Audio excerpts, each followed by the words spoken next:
রবিবার গভীর রাতে রেমান ঘূর্ণিঝড় বাংলাদেশ উপকূল সহ সাগরে কিন্তু আঘাত হানতে চলেছে, যার গতিবেগ কিন্তু বলা হচ্ছে 120 থেকে 30, সর্বোচ্চ সেটা 135 কিলোমিটার হতে পারে। এটা কিন্তু অনুমান করা হচ্ছে। তার সাথে সাথে যেটা বলার যে আপনাদের নজরে যেটা আছে স্বাভাবিকভাবে যে পশ্চিমবঙ্গ উপকূলে সেই রেমান ঘূর্ণিঝড়ের প্রভাব কতটা পড়তে পারে।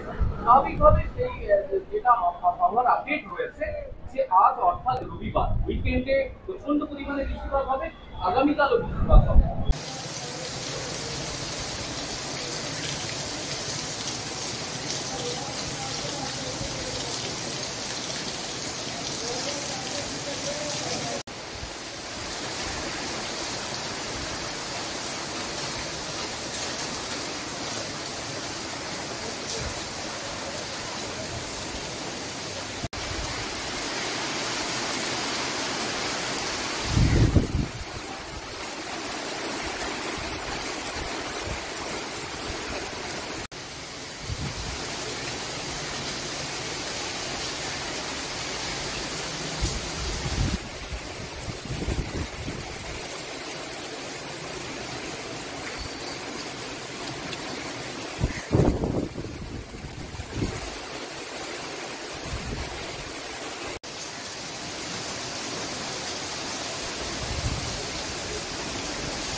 বিশেষ ঘোষণা, যে সকল পর্যটক বন্ধুরা এখনো সমুদ্র সাইডে ঘোরাঘুরি করছেন, আপনাদের উদ্দেশ্যে জানানো যায় যে জোয়ার চলছে, সমুদ্র খুব উত্তাল রয়েছে, জলোচ্ছ্বাস হবে, রোমাল নামক ঝড় আসছে। আপনাদের অনুরোধ করা হচ্ছে আপনারা যে যার হোটেলে চলে যান, যে কোনো মুহূর্তে বিপদ ঘটে যেতে পারে, আপনারা যে যার হোটেলে চলে যান। আদেশানুসারে দীঘা শঙ্করপুর উন্নয়ন পর্ষদ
দীঘার সকল আদিবাসী বৃন্দ ও দীঘায় আগত সকল ভ্রমণার্থী পর্যটক বন্ধু ও দীঘার সকল ব্যবসায়ী বন্ধুদের উদ্দেশ্যে জানানো যাইতেছে যে